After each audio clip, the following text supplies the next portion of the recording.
The Tampa Bay Buccaneers lose from Raymond James Stadium 31-25 to the defending Super Bowl champions, and it was a tale of two halves. The first half, Philadelphia dominated in all three phases of this contest. You think about the blocked punt that was returned for a touchdown. Todd Bowles has a really big problem on his hands with this special teams unit.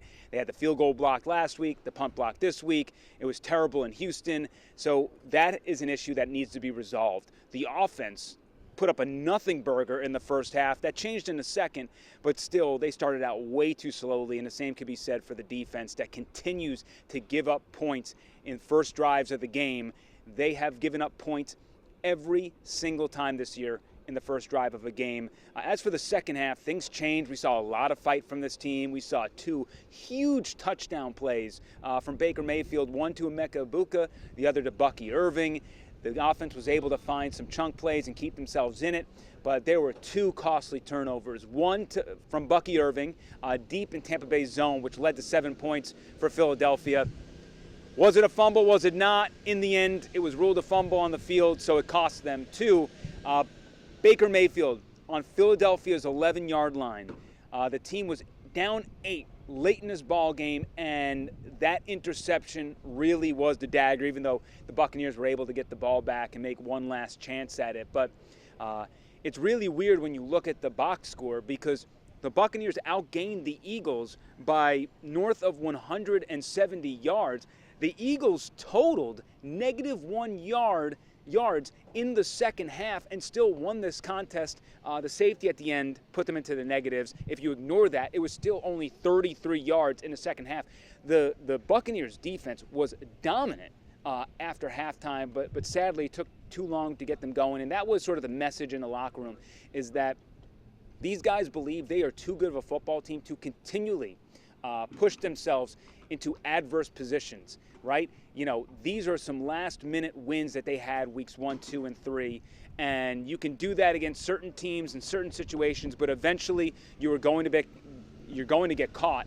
And against the defending Super Bowl champions, when you spot them 14 points entering the game, that was pretty much the difference. They were trailing from the onset of this game and could really not catch up. Baker Mayfield was limited all week with the right biceps injury, and you have to wonder if that was affecting him, because he did not look like his usual self.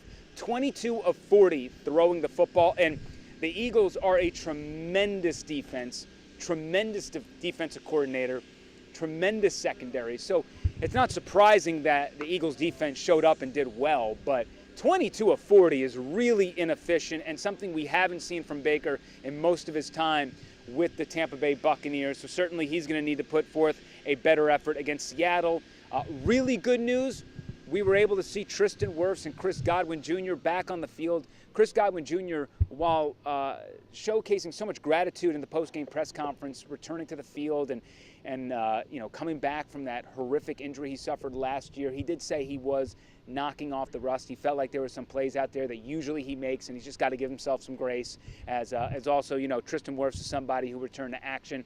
We didn't see him throughout training camp. He was practicing the last few weeks here and gave it a go today, and that certainly helped the offensive line a little bit there. We had less holding calls, less penalties in the field. The Buccaneers still ran the ball for 100 yards. The Buccaneers still held an opponent to less than 100 yards rushing, so that streak remains intact. That's up to 12 games. But going back to injuries, we are a little bit worried about Jamel Dean. We're worried about Greg Gaines.